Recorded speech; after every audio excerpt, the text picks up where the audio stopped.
Without further ado, let me head right in here and talk about this class. So first and foremost, when we talk about races, I chose a half-orc. So the reason I chose half-orc is because of their racials. The first one is this one, so my critical severity is 5% higher than other races. So I do more damage when I deal critical strikes. And then the other one I really wanted was, actually no, that's just the main reason. The stat buff is also important for the stats because I'm able to get some strength and dexterity. Strength and dexterity being our two main attributes. Strength gives us our damage bonus and dexterity gives us our crit chance. So I kept those perfectly balanced. As you can see, 26 across the board. And then I kind of got lucky with rolls here a little bit. Ended up getting like balance between con, institution, and wisdom all ended up being the exact same, so all of those are at 13, and then I put 2 extra points into charisma, so that gives me some extra combat advantage damage, which is important for our build as well. So when we talk about our build and what I base mine around, there's 2 playstyles when it comes to the Trickster Rogue. The first one is Master Infiltrator, the second one is a Shadow Thief, something like that. So the reason I chose Master Infiltrator is because I prefer playing this as a more ranged style. The other one favors a more mid-range dagger throwing kind of playstyle, which is not really something I am that into, so I kind of avoided that. Yeah, so this is what I settled in on. So my main skills that I use, as you can see, I'll just go through my skills, but I'll talk about the main skills that I use. So the main skills I use Bloodbath for AoE. Bloodbath basically lets you dash around and attack a whole bunch of enemies really quickly. The damage from it doesn't seem immediately high, but it is pretty decent, so I like that for AoE clears and stuff like that, if it ever becomes necessary. As far as single targets, my single target and my AoE are a little bit different. Not really though, because I kind of keep the same things. But yeah, that's my main daily for my AoE. I then come down and I grab my first major active that I'll be using overall is Infiltrator's Action. Daily power, I gain combat advantage. And as you can see, I get it up to rank 4, so that I get 20 seconds of combat advantage. So what combat advantage does is it basically makes it gives you an increased amount of damage dealt whenever you, and it's typically when it's set up, it works so that whenever you are on the opposite side of an ally who's on the opposite side of a boss, you will gain both of you will get combat advantage. Now what this does is it gives me combat advantage without having to use that just by using daily powers. And then my first major skill is Path of Blade. It doesn't really initially seem as a large amount of damage in terms of single hits, but when it comes to total amounts of hits and damage over time, it does a really large amount of quick damage as far as how many times it actually hits a single target. Duels Flurry is my main at will. I use this to stack up attacks, and this is what I use in between waiting for my cooldowns to come off. So what this does is, as you attack, it gives you 8 attacks 10 times in total, and then it stacks up and gives you damage over time effect on bosses, which is basically a bleed. It gives you a portion of your damage, but it's not the total damage of each hit, but it is a pretty nice portion, so it's nice to use. The other actually main at will I use is Cloud of Steel. I don't actually use this. It's kind of situational. This is basically if you have to dodge roll and get out of the way of a boss's attack, you have to stay away from him for a little bit. This is basically just something I use to just kind of spam and just wait for my chances to get in. Melee playstyle generally does have to do that a couple times, just on a couple bosses. The main time I can think about is like when you have to fight the dragons. They have that big AoE. All of them do. Every single dragon I've fought at least has that big AoE at some periods of time. The most notable one I can think of is the one in Iceborne Peak, where it literally freezes if you stand in it and you have to roll out of it. So for that time, then when I roll out of it and I have to wait for it to come back down, this is what I would use. But I don't particularly use this a whole lot. So continuing on, my next main ability is Shocking Execution. This is my single target. This is my single target power. This is what I use on bosses. So what this does is I deal attack, and then the attack does piercing damage, which means it ignores completely armor and everything like that. And then if my target is below 20% hit points, my action points are automatically refilled, which means I can cast it again. So essentially, the lower a enemy's life is, the more times you can use this, but you can only use it really twice. The first time you use it, if the enemy is below 20% HP, then it's refilled. So what I do is when I use this, I'll go the first attack. I'll wait 20 seconds so that the buff wears off, because I get that 20 seconds buff of combat advantage. I'll wait for that to end, and then I'll use it again, and that guarantees me 40 seconds of combat advantage damage, which is incredibly important and does really good chunk damage. The second main encounter power I use is a Smoke Bomb. Smoke Bomb is it's a big AoE, but it does really good damage over time. So I use it for both single target and AoE. And then I continue on, and the last thing I use is Blade Fury. I like Blade Fury, but I also will use Lashing Blade when it comes to single target. Lashing Blade has a really high single target damage output, with a really large crit severity increase. So as you can see, if I use it from stealth, it has a really high additional crit severity, so to do really high damage if it crits. So I would switch between those two, between Blade Fury and that, for single target versus AoE. Blade Fury being the AoE option, Lashing Blade being the single target option. So Blade Fury, what it does, I do like it for single target, but I do think that overall Lashing Blade is just stronger in terms of single target. So for Blade Fury, what you do is, especially with AoE packs, it's really useful because you essentially get to cast it 5 times. The first time, if you use it from stealth, it won't go on to cooldown, so that means you can just keep casting it without having to really worry about it from being stealth. And then you can spam it another couple times, or about 4 more times in total. So then you can get a lot more damage out of it. So it's really good for AoE. In terms of like single target, you aren't really getting the most optimal out of it. And then the last active I use of our 2 passives is Oppressive Darkness. So what Oppressive Darkness does is when I have combat damage, your powers deal additional piercing damage to the target.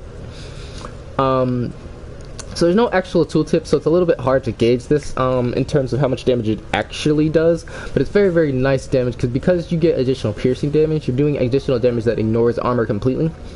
So that's why I really heavily weight on these 2. So heading into my feats, I took I took all 3 into critical strike chance. I took 2 into maximum hit points, and I took 4 into active action advantage. So what action advantage does is, anytime I deal combat advantage damage, I gain additional action points. So I get 8% increased additional action point for having combat advantage. Now, if you use your abilities correctly, you should have about 20 seconds minimum of combat advantage damage. And that's just from your own supply. That's not counting anything that your party is doing. So in general, you should just really be able to maximize your ability to use combat advantage damage, as well as maximizing your ability to use your daily powers to gain combat advantage. I then took 3 into coming amateur. So when I leave stealth, I deal a 6% incremental damage for 6 seconds. So this is why this is so important for correctly weaving in stealth and using your abilities correctly for stealth, so that you deal the maximum amount of damage. I didn't take either of these. I don't care about threat. I don't care about stamina regeneration. I took 3 into my counter powers. I want the 6% increased counter power damage. Again, I didn't take any into Twilight Adept or Lucky Skirmisher. I don't care about deflect chance. I don't care about my stealth meter being absolutely huge from dodge roll, because I don't particularly have to use dodge roll all that much, and my stealth will still build up really significantly. I then took 3 into Discipline of Strength, or Disciple of Strength, I should say. I'm sorry. This increases the amount of bonus damage I gain from strength by 6%. And then I took 2 into my at-will powers, so 6% increase more damage to foes not targeting me with my at-wills. So that I kind of entirely ignored the 5% extra, the 20% increased stealth duration. I don't really care about that either. The first things I took for Paragon Powers is I took Grim Pleasure. I want the increase, anytime I deal a critical strike, increases my power rating by 5% for 4 seconds. This doesn't stack, but it's still really useful because it'll proc pretty often as long as you're critting. I took all 5 into Shocking Execution so that I get the increased critical chance as well as crit severity for 6 seconds after using Shocking Execution, which is 10% increase to both of those. This gives me a lot of crit chance as well as critical severity, so when I'm using my combat advantage damage, I'm getting the absolute most I can out of it. I took 5 into Vicious Power, so when I deal damage, my target takes 5% more damage from me for 6 seconds. Again, this doesn't stack, but I can proc it quite a bit since I have numerous ways to deal damage. I'll get that buff pretty often. I skipped both of these, Dying Breath and Death Kneel. I skipped both of these. These are more PvP talents to me, so I didn't really focus on them so much. I skipped both of them. I then grabbed Twisting Grin. So when a foe within 30 meters of me dies, I gain Twisting Grin effect. So what Twisting Grin does is it gives me 12.5% more damage. This bonus is double when I'm stealth, so if I'm stealth, my damage is increased by 25%. But yeah, this is what I like to do. You'll pretty much always have this up. It's pretty easy to gain, and it gives me just a nice damage boost. I did not grab Last Moments, again, this is more like a PvP talent to me, though I could see its uses in boss fight because this threshold increases 70% while in stealth, and it's 25% more damage to enemies who are below 40% health, but it really doesn't benefit as much as it sounds. As far as PvE anyways, again, this is a PvE build, so I don't focus that much on health pools as much as being able to do consistent damage. The last thing I took is Shadowborn, so then I took Shadowborn. So when I enter stealth, your next encounter or daily power deals an additional 25% damage as physical damage. This gives me a nice, really damage boost to any power I use. So anytime I weave this, it'll give the boost to typically, if it's single target, you're going to use Lashing Blade. If it's AoE, you're probably going to be using Whirling Blade, or not Whirling Blades. What's the name of that power? Blade Fury. So those will be the 2 abilities that you'll be boosting with this skill mainly. I skipped Exposed Weaknesses because I'm not focused on staying in stealth. I am mainly going to be out of stealth, but I am using stealth somewhat, but not enough to benefit this talent. The last thing I do is take Shadow Denies. So while I'm in stealth, my counter powers now also add the Shadow Denies effect to the target for 6 seconds. This effect is powered up by further damage you deal. Additionally, you generate stealth 20% faster and no longer have your regeneration interrupted when taking damage. So this is what I'm able to use stealth and weave it within my abilities without actually focusing on maintaining absolute stealth. So what Shadow of Demise does is it basically is a delay damage dealer, so a delayed damage multiplier, I should say. So Shadow of Demise will tick onto a target after using a counter power from stealth, and then while you are dealing damage to it for the next 6 seconds, it will basically take the damage you do and then multiply it together and use it as piercing damage for 50% of the damage you deal. And then as soon as that 6 seconds ends, it immediately deals all of that damage to your target. So this is how you kind of do a lot of burst to bosses and stuff like that, because you basically are going to be weaving in your stealth with your abilities at all times. This also really helps when you use combat advantage with it, because it also multiplies that damage from combat advantage. So it takes that damage from when you have buff combat advantage damage and then deals even more damage for you. The last 15 points I spent, I grabbed the reduced cooldowns when I enter stealth. So when I enter stealth, I'm able to use my cooldowns are able to come off quicker. This is important for me because I'm using more damage over time abilities instead of direct attacks. I really want to make sure that I can spam this optimally as possible so that I can get out the most damage I can. I do take a little bit of recovery, so this also helps that, but the 10% from this is really nice. I then take an additional 15% cooldowns when I use a daily power. So whenever I use a daily power, my cooldowns are even faster, so in total it'll be about 25%. Between those two talents as far as my powers. And the last thing I take is Bloodsoaked Blaze. So what Bloodsoaked Blaze does is if an enemy near me dies, I gain damage. It causes my attacks to deal 50% of my weapon damage as bonus physical damage. So I gain increased damage just from letting enemies near me die. So this is what my feats look like, total from everything like that.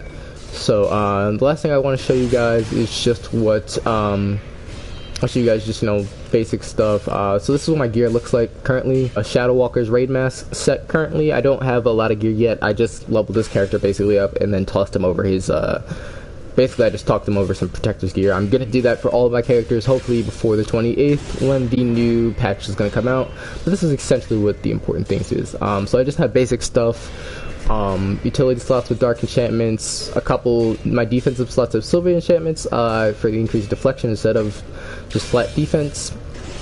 I know a lot of people would choose lifesteal, but I don't particularly care that much, so it's just not my preference, but however you can do whatever you want.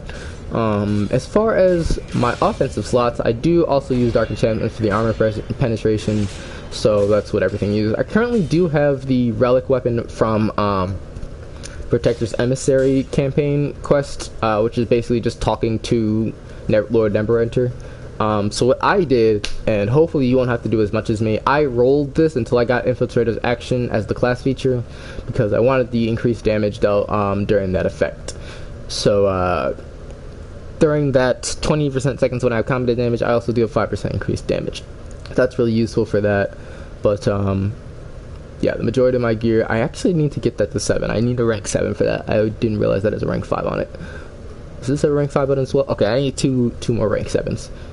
3 more rank 7s, it looks like. Yeah, 3 more rank 7s. But yeah, most of my offensive slots are all dark enchantments for the armor pen and stuff like that. As far as relic gear, I'm looking into basically strength and dexterity gear, and then critical strike recovery and armor pen is basically what I'm looking at for these for this slot.